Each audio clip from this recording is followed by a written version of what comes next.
এই ঈদত গরুর দালালি করবে চানু ইহা পয়সায় তো পাভান নাচছেও না। ইহা পয়সা থাকলে তা গরুর দালালি করলে ওটা পয়সা লাভ করে চানু হয়। রে মফিজ ভাই, তোমার সাথে এবার ঈদের মধ্যে গরু দালালি করবে চালু, টাকা পয়সা তার কই? এই ঈদত গরুর দালালি করবার গেলে নিম্নপক্ষে 5-6 লাখ টাকা লাগে। এটা তো লাগবে। মোর হাতত আছে 2.5 লাখ টাকা। হ্যাঁ নিম্নপক্ষে আরো 2 লাখ টাকার দরকার না। হ্যাঁ, ধৈর্য ধর, শ্বশুর বাড়ির যাবার নাইছ, শ্বশুরের সাথে দেখা হইলে টাকাটা নিয়ে আমরা উলিপুর যা গরুর দালালি করবো। ধৈর্য ধরার সময় আছে, আরো দিন আছে। কখন টাকা ম্যানেজ করবো তুই, আর কখন ব্যবসা আর করবি? চিন্তা করিস না, আজকে রাইতের মধ্যে আমি টাকা জোগাড় করিম। সেটা দেখ, সেটা করে তাড়াতাড়ি কর। শ্বশুর বাড়ি যাবার নাইছ, শ্বশুর বেলা ঘাটত গেছে, ঘাট থাকিয়া শ্বশুর বাড়ি যদি দেহা বাং না তাহলে অটে আমি শ্বশুর রক্ষম। কত সাত করিয়ে কত সুন্দর ফলন হলো। শেষ মাসে আকাশে পাখনা গাইছে, আর ভুট্টার গাহাকও আসি না। দামও কম, বেতমান্য কপিয়ে থই। আরে কত সুন্দর ভুট্টা। আসসালামু আলাইকুম শ্বশুর আব্বা। ওয়ালাইকুম আসসালাম জামাই। কোথা থেকে আইলেন না? এ বাড়ির থাকি আনু, বাড়ির থাকি। শোনেন আরে আব্বা, অনেক দিন ভাই তোমার সাথে দেখা হয় না, বা কেমন আইলেন? বাড়ি গেছিলেন? বাড়ি এলাও যাং নাই, বাড়ি যাওয়ারও সময় নাই, বুঝছেন তো।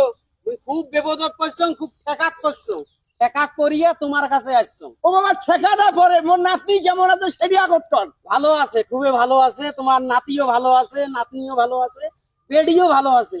তুমি যে একটা বিপদত করছো না আব্বা। তা কি বিপদ কম তা শোনো, না শুনলে আমি কেমনে তোরাই? ওই আমার গ্রামের ফকর আলী আছে না, হ্যাঁ, তোমরা তো ভালো করিয়াই চেনেন। চেনক তো ফক্কর আলী। বৃহত্তম রংপুরের নাম করা গরুর দালাল। ও হ্যাঁ ফক্কর আলী, ওম তো নাম করা গরুর দালাল। হয় হয়, উইয়ারের সাথে মুই গরুর দালালি করবার চাং। ওর কাছে 2.5 লাখ টাকা আছে, আর মোক 2.5 লাখ টাকা তোমরা দিবেন। ওই গরুর দালালি করি, ঈদের পরে রে তোমার ওই 2.5 লাখ টাকা দিয়ে দেন। যে কথা কইলেন জামাই, মোর তো এটি ফাড়ি যাবার লাগছে। 2.5 লাখ টাকার বাড়ি করে বাহে, মুই কি চোখে দেখছো 2.5 লাখ টাকা? তোমরা যদি ইচ্ছা করেন বাবা, মোক টাকাটা দিবার বান। ভুট্টিয়া বেঁচেও তো মোক টাকাটা দিবার বান নাকি? সর্বনাশ, মুই কত কষ্ট করি ভুট্টি আবাদ করছো, এই ভিটটা বেচে তোমাকে মুই টাকা দে, মুই টাকা পয়সা দিবার পাবার না বাবা। তোমরা করে থাকি টাকা তোমার তুই ব্যবসা করেন করো, মোর এটা দেখার বিষয় না। এটা শ্বশুরের পরিচয় দিলেন। তোমরা যে মোর শ্বশুর, এটা পরিচয় দিতে মোক ঘৃণা হওয়ার নাকি? তুই তোমার জামাই, 2 পয়সা যদি গরুর দালালি করিয়া কামাই করিয়ার পানু হয়, তাহলে কি কি হইলে হয়? তোমারে বেডি খাইলে হয়, তোমারে নাতি নাতনি খাইলে হয়।